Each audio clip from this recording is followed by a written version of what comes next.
Hey guys, welcome back to another video. This time around we're going to be doing sort of a miscellaneous figure haul. So this is a bunch of stuff that came in not from Ami and not from Big Bad Toy Store. Originally I was just going to throw these in with an episode of What Did I Get This Week, as I usually do with those kind of random figure pickups. But it ended up being so much stuff that it basically became a haul all of its own. So we're just going to treat it like that and give it its own dedicated video. Starting off with a couple P Bandai releases that I got. We've got the new Super Saiyan Goku here from the end of the Namek saga. It's interesting that we've gotten 3 different looks for Goku at the end of the Namek saga. The original one we had had the torn pants, of course, and then it had like only the strap of cloth there. It's like only part of the shirt. Then we got the full power Super Saiyan one where he has no shirt at all. And now we've got this one with the tattered blue shirt. Now, even though this is from the Namek saga, obviously you could use this for other arcs as well. But yeah, seems like a very solid figure. Really happy to have this look with all the latest and greatest technology and articulation and this and that.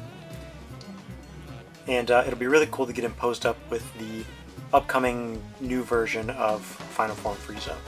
And the pseudo re-release retool of the full power Fourth Form Frieza, which I was always mad I didn't get that figure originally, so I'm happy they're re-releasing it with new stuff. So, but yeah, as for this guy, very cool looking figure, looks very solid too. Then from the Ultraman line, we've got Kaiser Belial, which similar to that full power Frieza, seems like kind of just a retool of the original Belial. Like the basic figure here seems pretty much the same, but he's got some different details, and then obviously this big cape as well. Honestly, I don't know too much about this character or this look for him. I still haven't watched Ultraman Geed or Geed or whatever, but I plan to eventually, and this is just a very sick design, so I went ahead and picked it up. And then lastly, from P Bandai, we've got the new Figuarts Marco from Marineford. Super huge box. I was not expecting it to take up this much space, although I guess it makes sense with all the Phoenix effects that he comes with. But yeah, Marco, of course, fan favorite character from One Piece. He'll go great with Ace. I guess we are getting a Marineford Ace, as well as the original Ace, obviously, and the Whitebeard that they teased a while ago. The articulation does seem to take that original Ace figure as a basis, and then all of the Devil Fruit effect pieces look really, really cool. So yeah, box is huge. He was expensive, but looks like a really awesome figure, so I'm excited. And then with my order, they randomly gave me this Action Base 5. It's like a gold display stand for Gunpla, I guess. Or I guess you could use it for regular figures.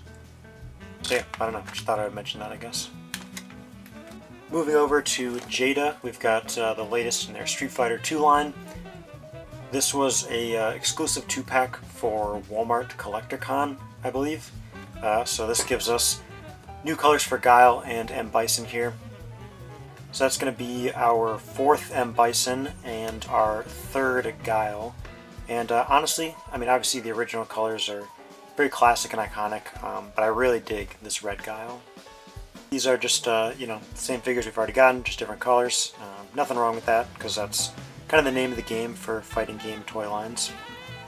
I'm still waiting on my San Diego Comic-Con stuff to ship out, so the Player 2 Akuma, which I'm super excited for, and then the Losing Head Sculpt multi-pack, whatever it's called. Along with that, they also showed a bunch of really cool stuff at their Comic-Con booth and their panel, including some new figures and some upcoming alt colors as well that look nice. So, seems like there's a lot more in the pipeline with Jada, and they're doing great stuff, so I am still all in. And then moving over to Storm Collectibles, I was finally able to pick up some of the exclusive variants from their Street Fighter Alpha 3 line. So this is the pink gi version of Ken from Toyco Collectibles. I first heard about this one a couple weeks after it initially went up, so I thought I had just, completely missed it, ship it, sale, done deal. But then later down the line, I was kind of double checking if there were any more in stock. There weren't, but I went ahead and signed up for their email notification thing, when they got more of them. And lo and behold, literally a day or two later, I got the email, so I went ahead and grabbed this guy while I could.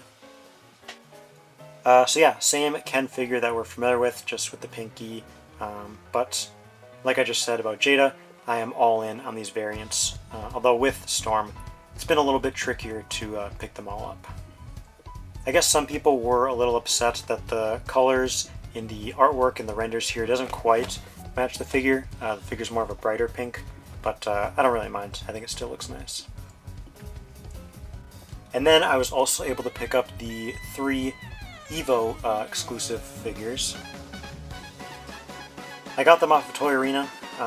Don't ask how much I paid for them, although I guess you can just look it up yourself. Definitely overpriced, but I don't know. I just really wanted them, I guess. So yeah, we've got yellow, banana colored Dan here, who comes with a smirking face and a crying face, like the original figure probably should have come with. This one's probably my favorite of the bunch, the one I was most excited for. But then we also got Sagat with the yellow and green shorts. And I want to say these effects might have not been with the original. I don't remember. But yeah, he looks nice too. And then last but not least, the orange and purple Nash. Yeah, this one I know definitely comes with some exclusive accessories because the regular release came with the kick effect. So I don't love that they're locking certain expressions and effects behind these exclusive releases, but I guess it is what it is. I just wish that they were easier to get a hold of.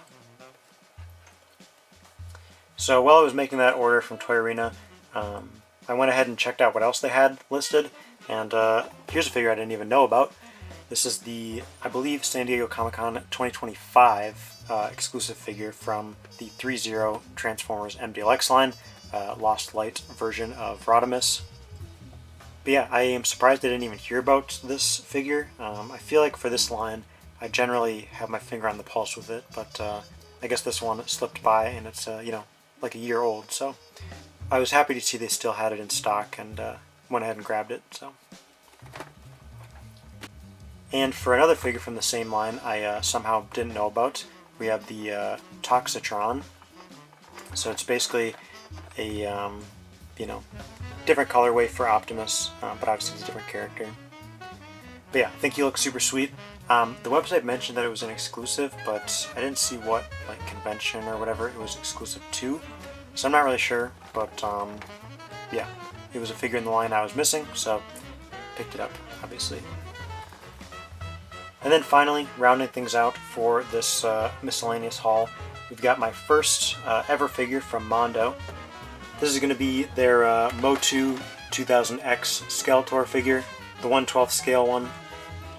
I know they do come with a fair amount of accessories, but box seems a little big, kind of unnecessarily, but the artwork on here is really nice. The reason I picked this guy up now of all times is because I actually put in an order for their San Diego Comic-Con exclusive Keldor figure, and I saw on their website they also had Skeletor available, so I went ahead and picked up both at the same time. The Keldor hasn't shipped yet, not sure when that'll be, but this one came, so.